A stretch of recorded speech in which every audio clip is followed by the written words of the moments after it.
increase our weaning weights by 5%. That's not a bad deal. So on a 500-pound weaned calf, by 5% is 25 additional pounds at weaning. In today's market, cowboy math, $2 a pound, that's another $50 a head that we can make. So we can already start to see how we can start adding dollars by breeding the right animals. We look at yearling weight, there's another 4%. So if you're somebody that wants to retain ownership of your calves after weaning, instead of doing what I call the blacktop weaning method, which is throwing the calves, weaning the calves off the cow, throwing the calves in a trailer, and he's balling on the way to the sale. If you do something different, if you background your cattle, then you're holding them longer than that weaning weight. We can start to take advantage of that yearling weight. There's another 4% increase in our weight off that calf, even if we hold him for something as short as 60 days. So if you do a 45 or 60-day preconditioning program, and then you ship your calves, you can expect to probably get about another 4% effect off that crossbreeding program. So now we're at 9%. Sounds pretty good, doesn't it? Let's look at other things we can do. Well, percent reaching puberty at 15 months. We're going to increase the number of females that will be pubic or cyclic, able to be bred at 15 months of age by 15%. And for our herd down here in South Texas, which has a lot of Brahma influence in that, that's real important. Brahma cross females are a later maturing animal. They're a larger framed animal and they're a later maturing animal. So if we can get a little crossbreeding effect in there and we can bump up how many heifers that we have that are able to be bred at 15 months by 15%, that's a big deal. Because then we can get a calf that's true 2-year-olds. I know a lot of folks, even my daughter's great-grandfather before he passed, he didn't like breeding and having a calf at 2 years of age. He didn't think it worked. I'll tell you it does. And in today's environment, market-wise, you've got to have that cow calving as soon as she can and as often as she can if you want to be able to keep her in the black through her productive life cycle. So I want to have her calf at 2 years of age. If she doesn't calve at 2 years of age, she's gone. I'm pretty tough on my cows. If they cannot give me a calf at 2 years of age, or within a month or two of that, depending on when her birth date was, and then she doesn't give me a calf every year thereafter, she becomes somebody else's cow. She may be a very good cow for my neighbor, but she won't fit my management style. And so I'm very aggressive on that. I look at that and say, it's not going to be profitable. And my justification for that is, if you are a businessman in town and you own a business, would you hire, let's say, a secretary today? Or well, let's back it up. Let's say you hired a secretary in spring of 2015. But then you say, well, you know what? I like you. Don't show up for work. I'm going to go ahead and pay you, and I'm going to pay you your insurance. I'm going to pay you your regular weekly salary, and you don't have to show up for work until October of 2017. How many people would do that? Hire a person and pay them and tell them don't show up for over a year. But if you keep an open cow on your operation, that's exactly what you're doing. She's your employee. So you make her work. So that's one reason why I'm extremely aggressive on it, because I look at the cattle business as that business. And if my cows are my employees, if they're not making any money, they go to town, they either become hamburger or they become somebody else's cow. Just that simple. So getting them to reach puberty at 15 months of age to me is extremely important. Days on feed, on those years that I think I can make a profit in the feedlot, which hasn't been very often, very recently. Thankfully, I don't own any cattle right now, or I'd be taking a blood bath. But days on feed, if we can reduce it by 4%, that saves us a lot of money when you start thinking about all the dollars that go into owning a calf in the feedlot every day. If you think they're eating 25 to 30 pounds of feed every day, you've got yardage cost every day that they're alive in the feedlot, you're running a risk that they could just fall over dead for some reason, get acidosis, whatever. So if I can reduce that time, days on feed, by 4%, that's a good thing. So that's what individual heterosis will do for us. So just that planned crossbreeding between breed A and breed B, look at all the traits it brings back to us. Those are money drivers. Let's talk about maternal heterosis. So on the next slide, anything that, well, I slide up around, anything that's in blue will be affected by maternal heterosis. So maternal heterosis, we're going to take that crossbreed, that resulting F1 female, a good crossbred cow, and we're going to cross her back with breed C, a breed that's not related to the two parent breeds of that crossbred cow. So that way we can get that maternal effect on there. So it's a 3-breed cross. The terminal sire, he's going to have 50% genetics in that final calf, and then the two breeds A and B that we started with are both represented 25%. So it's a typical 3-breed cross system. So when we look at that, maternal heterosis is going to, it's from using crossbred cows, it's going to affect directly associated with the crossbred cow, those traits that are directly associated with that cow. We're usually going to have a greater than individual heterosis for maternal traits. So let's look at that. Now there's not as many factors that we can contribute exactly or solely to maternal heterosis, but what is there is pretty big. We can increase our calving rate by 6%. So a crossbred cow is going to have more calves, or stay in the herd longer, because she's going to have a calf every year. And we're going to increase our our calving rate by 6%. We're also going to increase our weaning rate by 8%. So that good crossbred cow gets us a calf on the ground, and she's a good mama. We've all seen that. She takes care of the calf, she's going to bring us a calf to the weaning pen. Just because we get one born, that's great, but the final product is bringing that calf to that weaning pen, because that's where we know we've got something we can sell. And then she's going to help us increase our weaning weights by 6%. So we can see how we're starting to stack all of this. Now, also, of course, she will factor these other traits in there, because she had those effects because of her breeding. She's going to factor that in there, so you get that benefit as well. It's just that these 3 traits are attributable only to maternal heterosis. So let's move on and look at paternal heterosis. So this is what can the bull do for you. Now, we all know the cow works 365 days a year, and the bull gets to, in a controlled breeding season, he's going to work 60, maybe 90 days out of the year. The rest of the year, he's on holiday, right? So what does that bull do for us? It's going to affect calf weaning weight per cow exposed. That's what a bull is going to do for you on a paternal heterosis. But it's 18%. That's huge. By using that paternal heterosis, so a bull that has some crossbreeding in him. And this is where the Beefmasters have an opportunity to excel, because basically they're a composite breed developed from other breeds. And so they have that heterotic effect built into the animal. So by having that built into, and then by going through the breeding programs that the Beefmaster breeders do, and folks like Lyssy's, they do a good job of developing those bulls up, identifying those superior animals, and then sending those animals out to town for y'all to have and use in your commercial operations. But what it's going to do is we're going to increase our calf weaning weight per exposed cow 18%. That's dramatic. So we start taking all these numbers and put them together, and you can see how we can really drive profits by utilizing a crossbreeding program and planning that crossbreeding program so that way it's going to be beneficial for you. So what I call profit drivers in your system: weight, milk production, fertility, and longevity.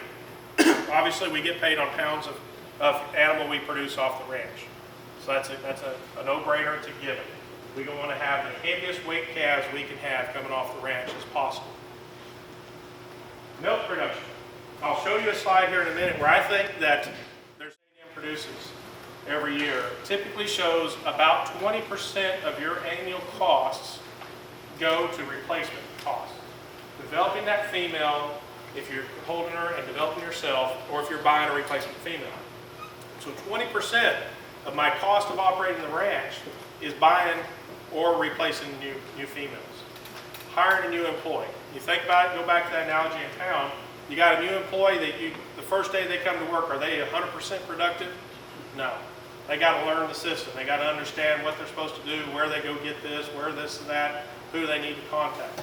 Same thing with that replacement heifer. There's a lag time in which she's going to be productive for you and profitable. So that fertility, if I can keep that cow in the herd another year or 2 or 3 or 4 years, then I'm putting off having to hire that replacement. If I can do that, then I'm saving myself money in the long term. And that gets back to longevity. If she's fertile, she's going to have a long, happy, healthy career in my herd. If she's not fertile, she's going to go to town, and that's going to affect the longevity and hasten that cycle, which I have to buy more replacements. So let's put some things together. Let's talk about heritability versus heterosis, because those are two big $10 words that we talk about a lot in the industry, and they affect different traits in different ways. And how do we do that? How does that work? So those traits that I had listed on that left-hand side of that previous table, I basically grouped them into 3 different classifications: carcass, reproduction, and growth traits. If we look at heritability, this is what happens when we breed a straight-bred cow to a straight-bred bull, and how we can affect progress in our individual herds. So that would be, let's use an Angus cow over an Angus bull, or a Charolais over a Charolais, or a Hereford over a Hereford. And we're talking about the same breed, breeding it back. And let's say we identify that carcass traits in our breed, or our herd, are low, and we want to affect that, and we want to breed that up. So we go and we find a carcass bull in that same breed, and we breed that up, we start keeping those replacements. We can have a high impact, and we can move that needle, so to speak, on carcass traits pretty fast through heritability. And you've seen that. If you look at the beef quality audit data, starting back in 1990, and then 95, 2000, 2005, and the last one came out in 2011. If you look at that and you look at the trends on carcass quality, our carcass quality as an industry has been going up. Well, we've done that through straight breeding programs. And that, if you look at the national herd color change, going to progressively more and more black, our carcass characteristics have gotten better. So they've done us a good job. And that's through that straight breeding program, and we can affect the carcass traits pretty fast. Growth traits have a medium amount of heritability. So if we recognize that we've got a small weaned calf, or a small calf coming off of a stocker operation, we go find a growth bull, we can impact our weaning weights, yearling weights moderately using a high growth bull of the same breed. Look at reproduction, it's low. So if we've got fertility problems in our herd, going and finding a bull that's got big testicles, that's in the same breed, we have a low probability, 0.2 heritability, of fixing our reproduction problems by using a bull that has those traits that would be attested to reproduction. But let's look over here at heterosis. Carcass traits, we're not going to move the needle very far through crossbreeding programs. So you need to make sure you got a good cow base to start with. And you need to make sure you got a breed that can ring the bell for the carcass traits that you're trying to hit if you're retaining ownership all the way to the feedlot.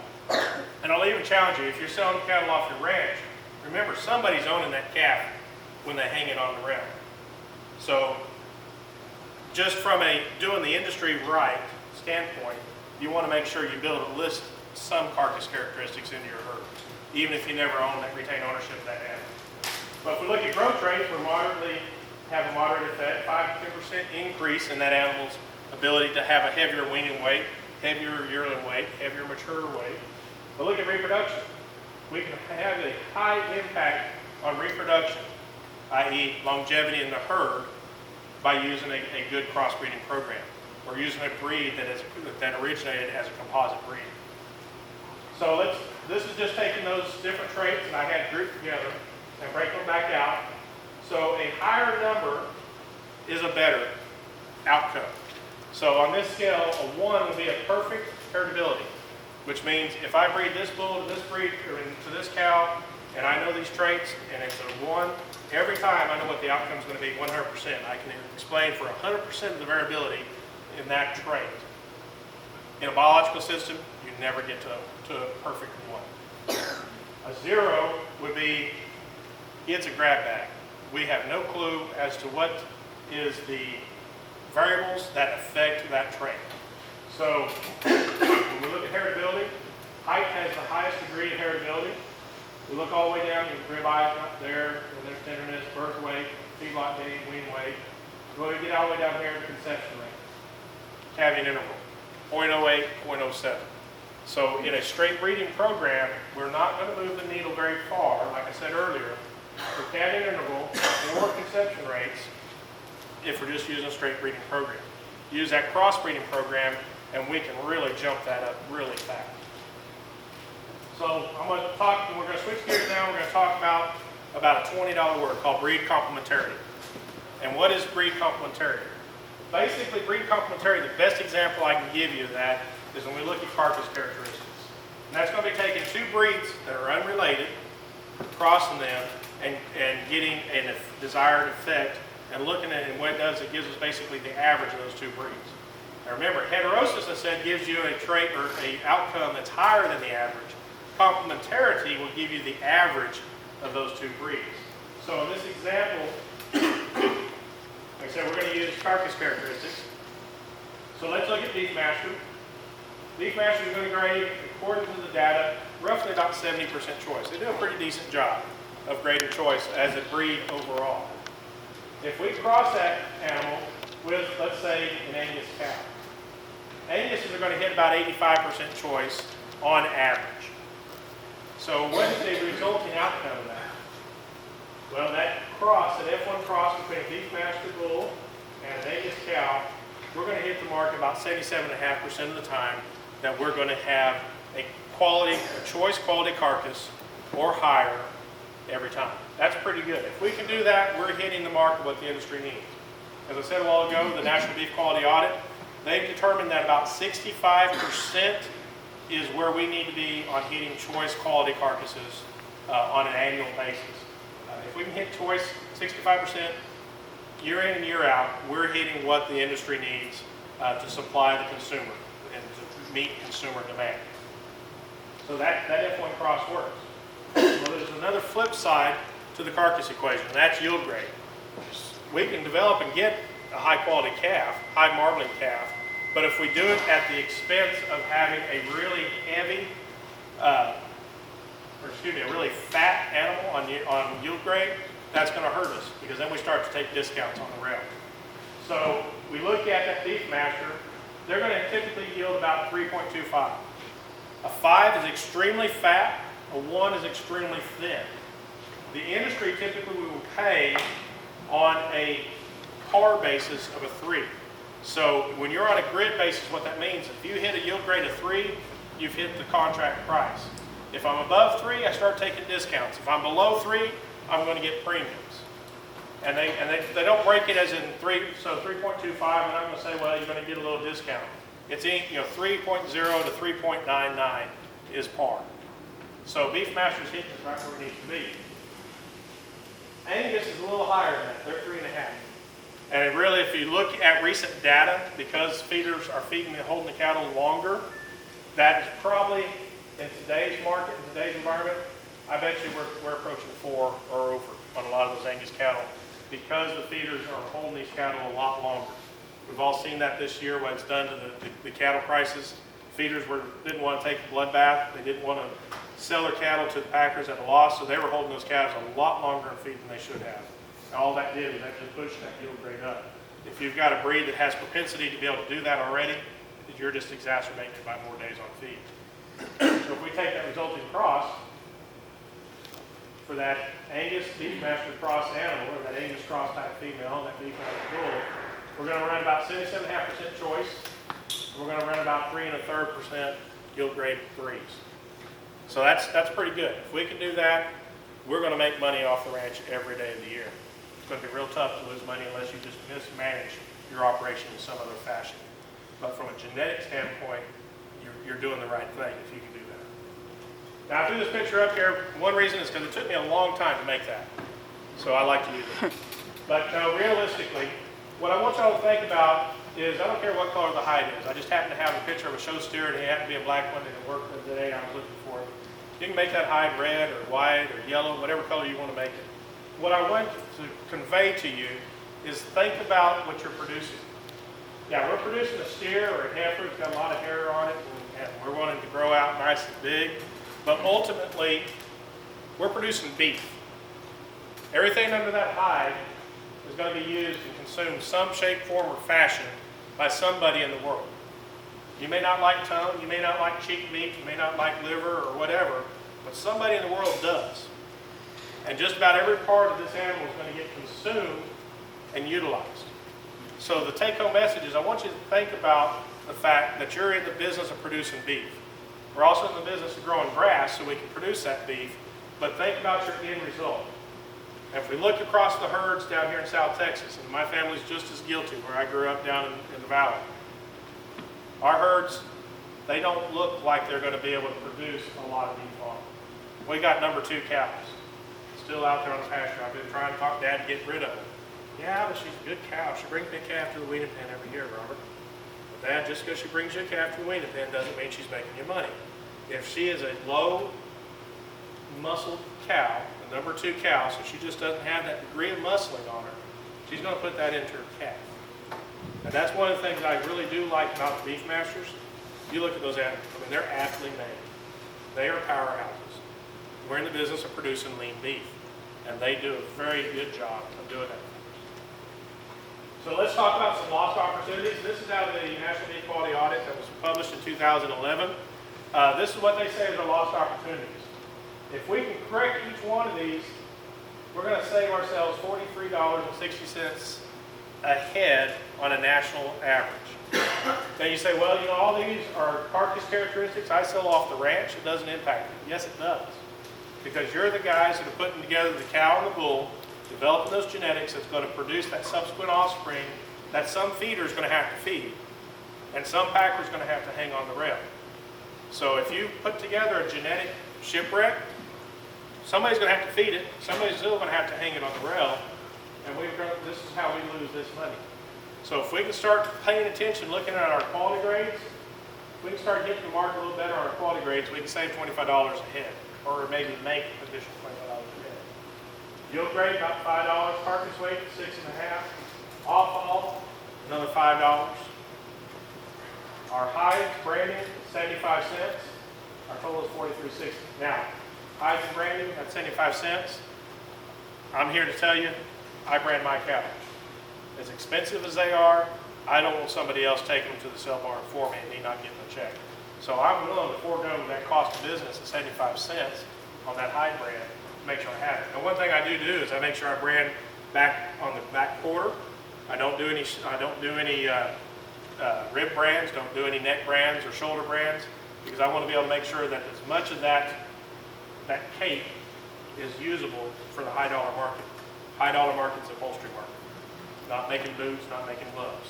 They use that on the trims. So I'm willing to forego that cost of business of 75 cents to make sure that animal stays in my pasture. But the rest of this, I can have an effect on. We look at our carcass characteristics, that is $37.77 of lost revenue back to every person sitting in this room on every calf that you send to town. That's a huge loss. How many of y'all are used to looking at a yield grade, a grid system, a USDA grid system? If you market cattle, you're used to seeing this. What we've got down on the left-hand side is our yield grade, 1 through 5. Like I said, a 1 is a really, really thin animal, a 5 is a really fat animal. Across the top, we've got our quality grades. So prime, choice, select, others. And others is going to include our no rolls, our dark cutters, things of that sort. If we look at our distribution across the national herd, we see about 50% of our cattle right now are falling in that choice, yield grade 2 to the yield grade 3 range. That's good. But what I say a while ago, we need to be where? 65%. So we need to be bumping that up and working on that. If we can hit yield grade 2s and 3s, that's great. We're going to make money. A yield grade 2 is going to bring us a premium because of the 2, but we need to work on getting rid of some of these 4s. And we need to work on these 15s over here, these selects. All these selects we need to work on. There's a place for those, but we don't need that many of them in the industry. This is what a typical grid looks like. So if you were to sell your cattle to a packer, this is kind of what a grid's going to look like. He's going to list all the premiums and discounts that you're going to receive on that carcass based upon how that animal hangs in the rim. So typically we'll have a base price. So they're going to pay us a base price for your choice yield grade 3 animal that weighs 550 to 950 pounds. If he hits those attributes, whatever their base price, if it was $1.45 a pound or whatever it is, that's what you're going to get. If you're off of that, either above or below that, they're going to either start to add money to that base price or they're going to take money away from you. And so if you hit the prime animal, they're going to give you $6 per 100. So that sounds great, but I'll tell you, prime cattle are genetic freaks. If you target your breeding program to hit nothing but primes, you will go out of business. It is tough to do. If you go back and you look at this table here, how many animals, what percent across all yield grades are primes? Pretty low number. So if we're targeting primes, we're going to go out of business. If we have an animal that hits select, standard, we're going to take another $10. So these become additive. So if we have an animal that hits select at $6 and we hit a standard which is lower, we've lost $16 per 100. That's big. Yield grade 1s and 2s, we're going to get a premium. Look what they do on 4s and 5s. They don't want a fat animal in there. An excessively fat. Excessive back fat, excessive kidney, heart, pelvic fat. If they get one, they're going to discount the heck out of it. Because on that prior slide over here where I showed off-all, $5.15, that's fat trim primarily. So basically, fat trim's not worth a whole heck of a lot. Right now, if you look at the drop credits that packers are willing to give you, drop credit's worth about $13 a 100. They're paying you $1.45 or $145 a 100 for that carcass. But they're only making $13 when they're selling that fat. So that's why they're discounting you really heavily on the yield grade 4s and 5s. They just don't want it. They lose money when they have too much fat. Dark cutters, they're going to discount you $20, light carcasses 10, heavy carcasses over another $20. So you start adding all these attributes. Let's say you've got a yield grade 4 calf that was a select and that weighed 1,000 pounds. And let's say our base price was $1.45. So yield grade 4, we're going to lose 20, so we went from $1.45 to now $1.25. A select animal, we're going to take a $6 hit. So we went from $1.25, we'll take 6 off of that, and we're down to $1.19. And then he weighed 1,000 pounds on the rep. And we're going to take another 20 off of that.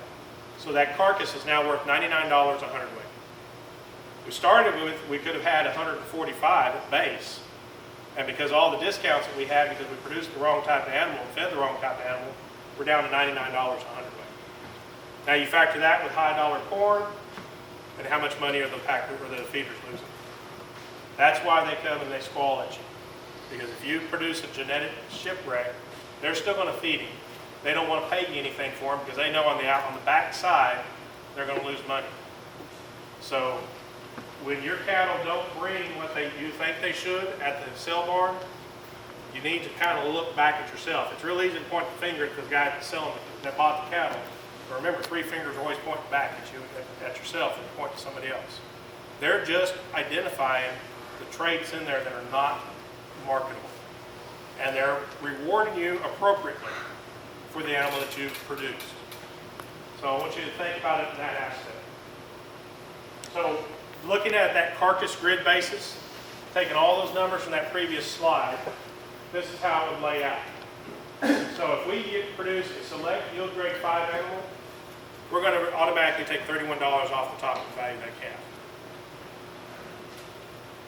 A choice yield grade 3, like I said, is par. That's where our contract price is. So you can start to see there's a lot of negatives on this graph, on this table, on the bottom and on the right-hand side. Our goal is to hit these positives right here. If we can get those positives, and we're going to make money. We're going to make the feeder money. We're going to make the packer money. And if those guys are making money, they're going to send the money back down to the country. If they're losing money, what do? They tighten up on their bid price. We see it at the sell market. So let's talk about matching our cow to the environment. That's real important. As I said, if anybody's heard me talk, I always say the cow works 365 days out of the year. The bull's going to work 2 or 3 months. So we've got to make sure that cow fits the environment. to do that, she has to function in the climate that I'm going to put her in. So South Texas, we all know, can be a pretty harsh climate. We can be pretty darn hot, we can be pretty darn humid, and then we can drop temperatures 40, 50, 60 degrees in one day when we get a blue norther come through. So she's got to be able to fit my climate. She's got to fit my management schedule. So I work full time. I spend days on the road just like today. So I left yesterday about 11 o'clock, got into Floresville last night. So my cows were unattended last night. So they've got to be able to handle not having that intensive management, somebody babying them every day. They've got to be able to manage or live on the forage base I provide for them. If that's beautiful, tall, standing native grass or beautiful, tall Bermuda grass, or if I want to put them on something that is basically enough grass that's what's in this room, they've got to survive on the forage base that I'm willing to supply to them. The terrain they've got to work in, they've got to be able to handle, being able to walk a mile or two to be able to get to the forage base and get to water. Pasture size, it gets back to some of the terrain, how rough is it, how tough is it, what size is it, and that distance to water, of course, is also the pasture size as well. So if she can do that, she's going to be successful in my operation. But in addition to that, I'm going to look at two other traits, cow size and milk production. Because we've all seen what one of the professors at Oklahoma State University calls the age of insanity. And if you think back to the 50s, we've all seen those photographs of the belt buckle calves in the 50s, those show calves that were all about this tall, right? And then the academics said, make them bigger, boys, make them bigger. They're too small. So what happened in the 80s? I was showing calves in South Texas in the 80s in the Houston San Antonio livestock shows. Our champion pictures of our steers, everybody's standing behind that champion, right? You always want to get your picture in that champion photograph. In the 80s, you couldn't see anybody's head. You might see their boots and you might see the top of their hats. I never understood why everybody wanted to stand behind them because you couldn't see their face anyways. That's the age of insanity. We overshot the runway. We got way too big. Then the message came, let's moderate our cow size. So we did that. We've gotten back down to more of a moderate cow size. I'm going to show you what happens if we get our cow size way out of control.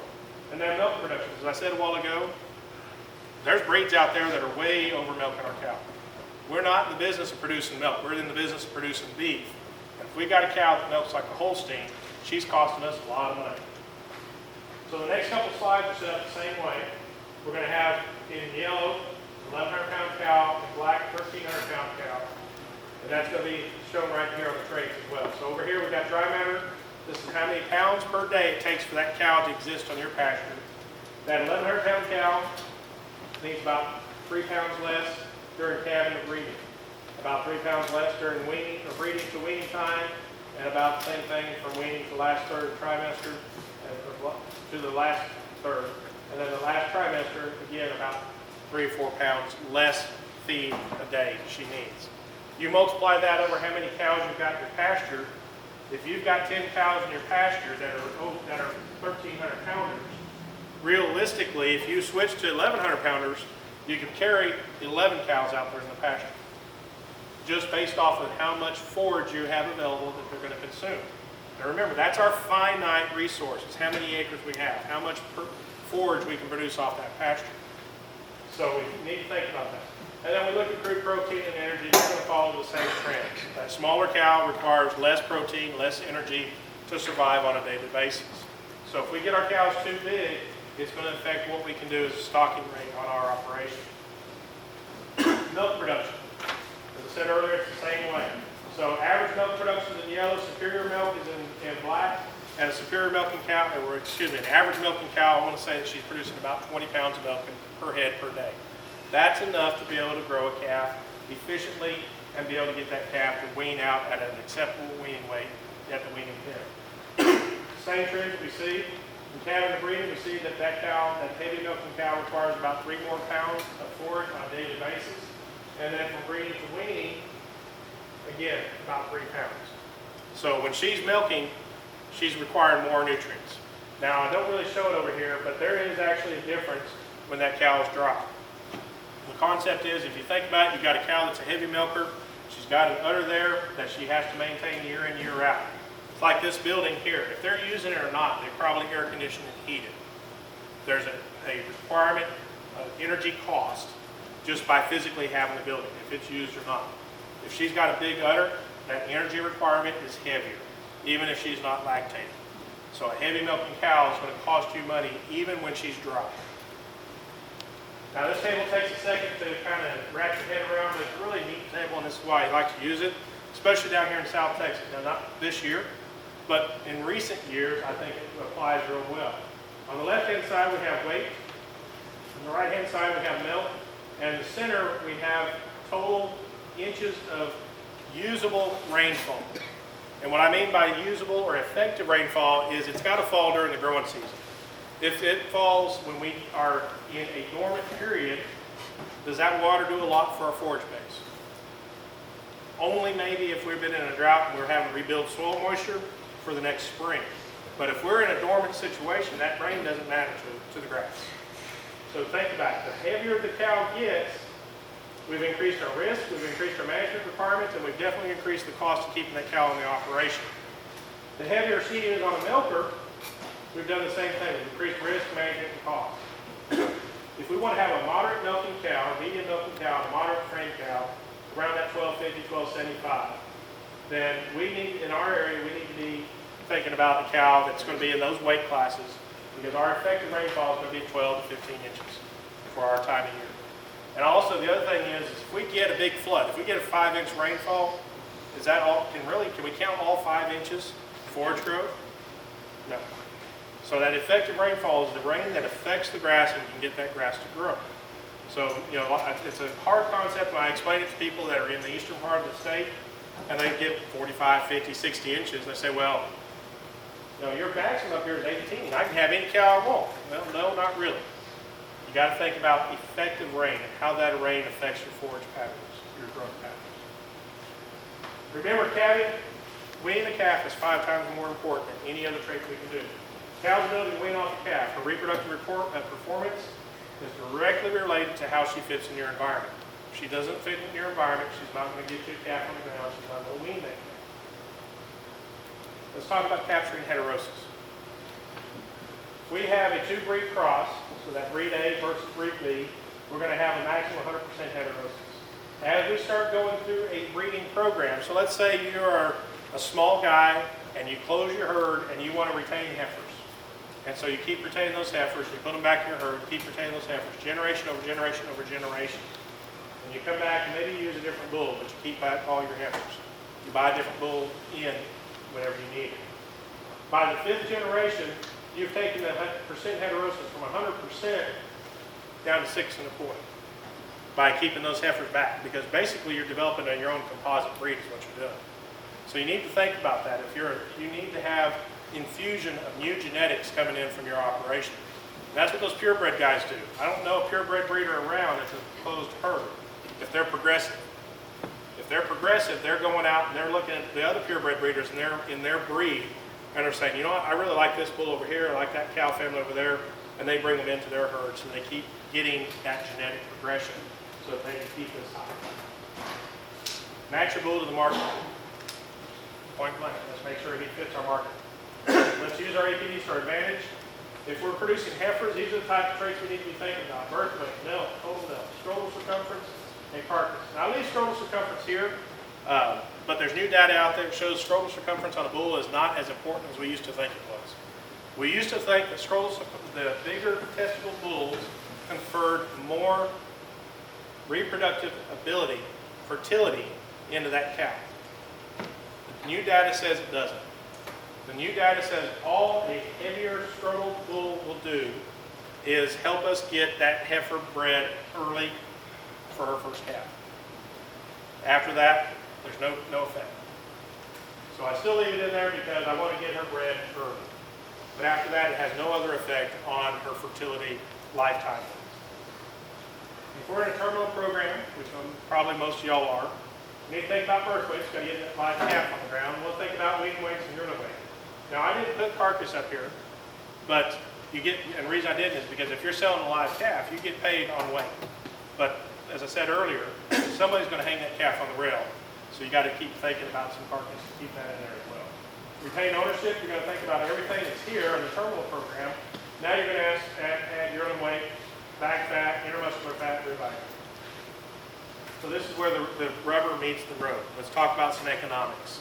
Because this is what gets my dad's attention, gets my attention, gets my daughter's attention when we start talking about the ranch profitability. The economics of heterosis, what is it going to cost us? Any economist would say it depends. That's their favorite answer. It's going to depend on cow size. Heterotic, the heterosis, the crossbreeding is going to increase our cow size about 6%. So, or it's going to, let me rephrase that, we're going to get a little bit bigger cow. Now you think, okay, that's good. A bigger cow is going to give us a bigger calf. Well, the problem is that bigger calf is only about 6% bigger for every additional 100 pounds that cow weighs. So it's not enough to offset that bigger cow. So we got to be careful that we don't let the crossbreeding program be the tail that wags the dog when we start getting cows that are too big. Milk production, we're going to increase our milk production by about 1.5% increase requirement on energy and 2.7% increase on protein requirements. So we got to think about it, that cow will have a little higher nutrition requirement on energy and protein for her milking, but it's not a dramatic enough number that's really going to make a difference. Make sure she fits your environment. Watch your stocking rate, your supplemental feed. Let's talk about some scenarios here. Now we're going to use a base herd of 100 cows, and we're going to say that you've got a black type cow and a black bull that we're using as our base type operation. In South Central Oklahoma, where I'm living right now, 525 pounds is our typical weaning weight for that type of herd. We typically see an average weaning rate of 82%. So you take those numbers, that's going to give us 4,300 pounds of cattle to market at weaning. What if we make a simple change of an Angus cow and put a Beefmaster bull back over the top of that Angus cow, or that Angus type cow? Well, we're going to get individual heterosis. That's going to bring us an additional 5% to our weaning pen of weight. So instead of a 525-pound calf, now we've got a 551-pound calf on that F1 calf. All we did was change the bull breeds. We got 26 additional pounds of weaning weight represented there. So that gets us to 45,000 pounds. That's additional 2,152 pounds per year at current market price. That's about an additional pay raise of $5,700. And I'll tell you that Beefmaster bull isn't going to cost you any more than that Angus bull that you used by just switching that breed. So he's not going to cost you any more, maybe a little less depending on where you buy them at, and he's going to make you more money in the process just by making that simple switch. Well, let's take this scenario one step further. What if we keep those heifers out of that cross? So we've got that F1 heifer that we keep back, and then we put terminal bull breed C on there. Well, we're going to increase our total heterosis a little bit more now. Our total weaning weight is going to go up by 25%. We can affect that by 90%. We increase our weaning rate to 90%, and we're going to increase our weaning weights by another 11%. And we do that by looking at, and I'll show you on this data here. We use that F1 female that we purchased or we kept back, and we put a terminal sire on it. We get our maximum heterosis, our percent increase in calf weight per cow exposed, and that's really the number, if you're borrowing money from a banker, that's the number he wants. He wants to know how many pounds per calf of weaned calf I'm going to have per cow that I've got out on pasture. We're going to increase it 23 to 28%. So I took the average of 25%. That's where I got that number there. So now we've got a 656-pound calf we're going to wean off that cow. It's additional 331 pounds, 59,000 pounds, additional 16,000 pounds of weaning weight coming off the ranch. You just got a pay raise of $40,000 in today's current markets by having a good F1 composite cross cow and putting the terminal bull back on. And those numbers seem pretty high, but I've got data I can show you. I reproduce that data on ranches every day with my clients. I listen to this program. I do this program. We use this program all the time. And that is data I can show you on ranches all across Oklahoma, all across Texas, Arkansas, Missouri, Louisiana, and Kansas. And it'll work down here just the same. Probably, I think, your weights might be a little bit bigger because you've got a good environment and good growing seasons here. So let's sum it up. If you just want to do a bull effect by changing out the bull, you can get a $5,700 pay raise. That gives you that half Angus type or half cow versus that half terminal breed bull. If you want to really maximize, you can get about a $40,000 pay raise by using that F1 cross female with that terminal bull breed. And that's just at weaning. If you keep those calves past weaning into a preconditioning or backgrounding phase, where you're able to exhibit or take advantage of the growth traits that you built into those calves through a backgrounding preconditioning phase, those profits go up even higher.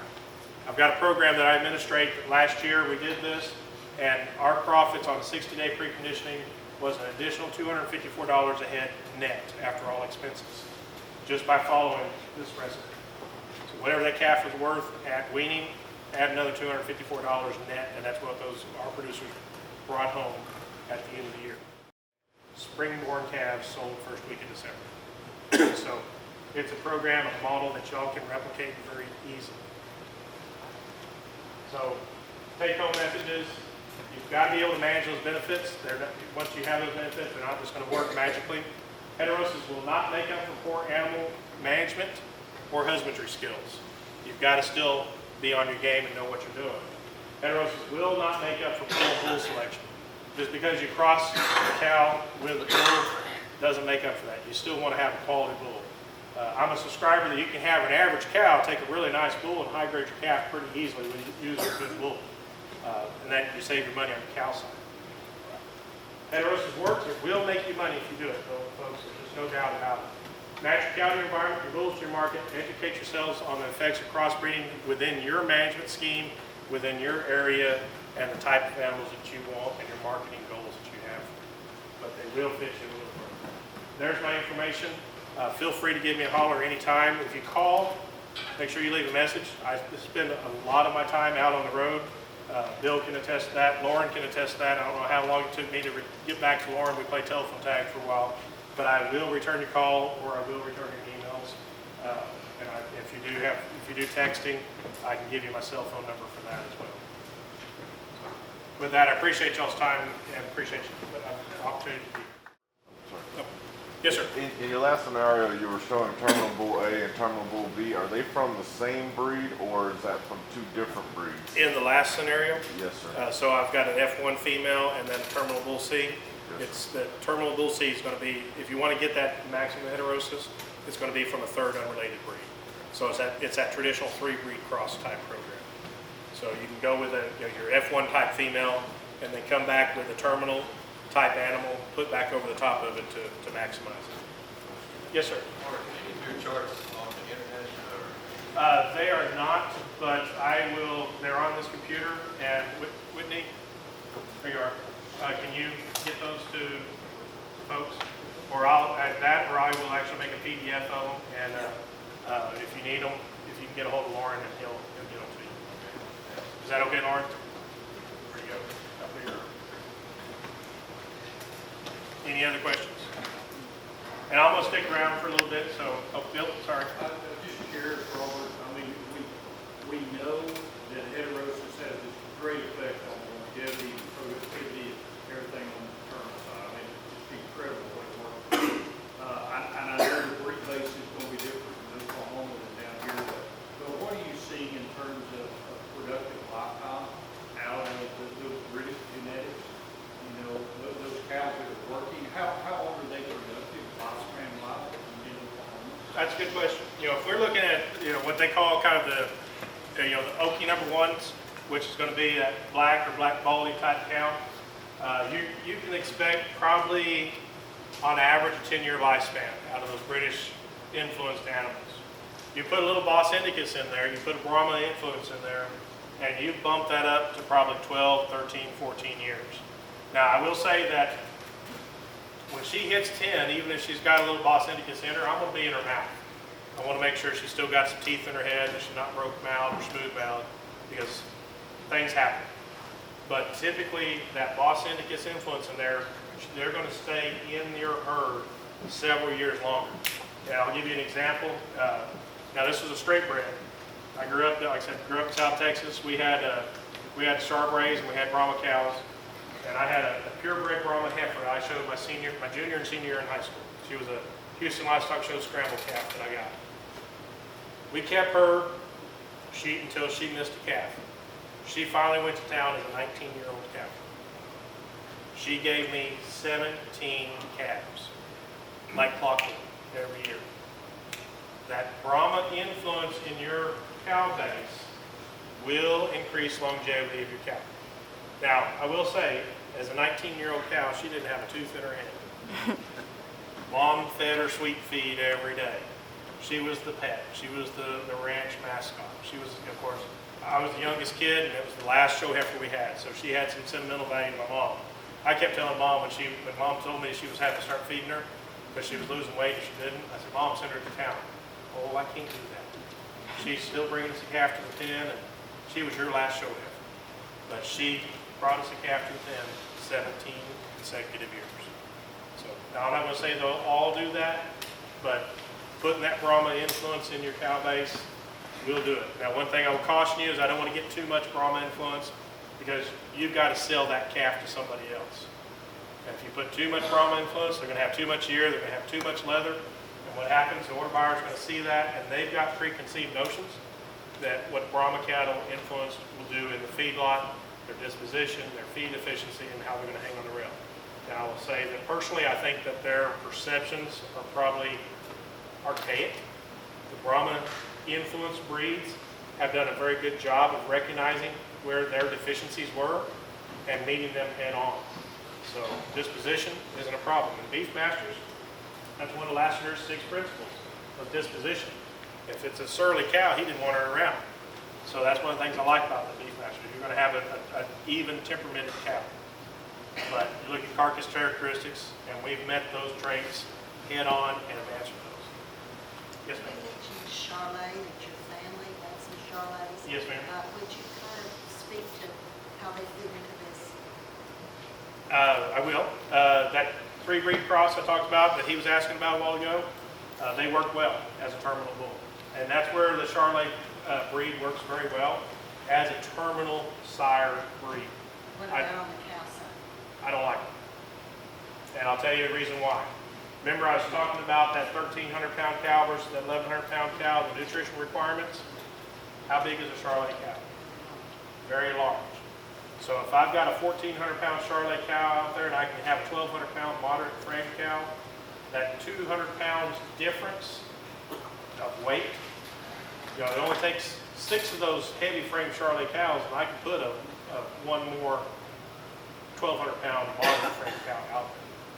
So it gets back to the fact that we've got a finite land resource. What's within our fence line and the grass that we grow within that fences dictates how many cows I can put out there, or how many pounds of cows I can put out there. And I can break that up into however many head depending on how much they weigh. So if I got a heavier weighing cow, I'm not going to be able to put as many out there. But the bull doesn't change it that much. Bull's not going to change it. You know, you've got one bull per 20, 25 cows, so it's not going to have a huge influence. You know, and I want my bull to match my market. So if we got a moderate frame cow, I want to put a growthy bull that has the carcass performance traits in there. And currently the market is dictating make them bigger. If you look at what's happening to our hot carcass weight discounts, when I was in undergrad, if you had over an 800-pound carcass, they discounted you. When I got into grad school, they bumped it up to 850. When I started working on my doctorate, it was at 900. Now we're at 950, and some grids are at 1,000 pounds before they start discounting you for heavy carcasses. So what the industry's saying is make them bigger, guys. We're not making as many, so let's just make the ones we're making bigger. So I want my bull to be able to complement my cow, where we're going to get a big, heavy calf off the cow, and he's going to continue to grow out in the feed yard.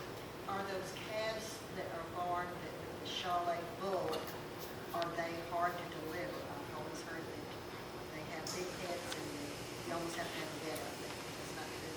Now, I'll say that breed has met their, just like the Boston-Icus breeds have met their deficiencies head on, the Charolais did the same thing. Now, you made a comment, made me kind of grin. Big heads. Anatomically, think about an animal. Let's go back. Well, we'll just use him. Anatomically, when that calf comes out, normal presentation, feet come out first, normal presentation, then the head comes out. What comes out next? Shoulders. How big are the shoulders relative to the head? A lot bigger. I laugh every time I hear somebody say, oh, I'm no got a small head, it'll be easy calving. Oh. Really? Look how big the shoulders are, look how big the hips are. That head makes no difference. The only way that head makes a difference is if he gets the head turned back. So, now, do I want a big-headed bull? No, to me, he's not attractive. I want a bull that has a refined look about him. But I still want him to look like a bull. I don't want him to look like a cow. But if he's got a big head and everything else behind him's right, I'm gonna buy him. You know, if his numbers meet what I need, and he's balanced across the whole body, and he's gonna be a beef-producing kind of bull, I'm gonna buy him, even if he's got a little bit bigger head. Now, that bigger head still weighs, and I'm still selling total weight.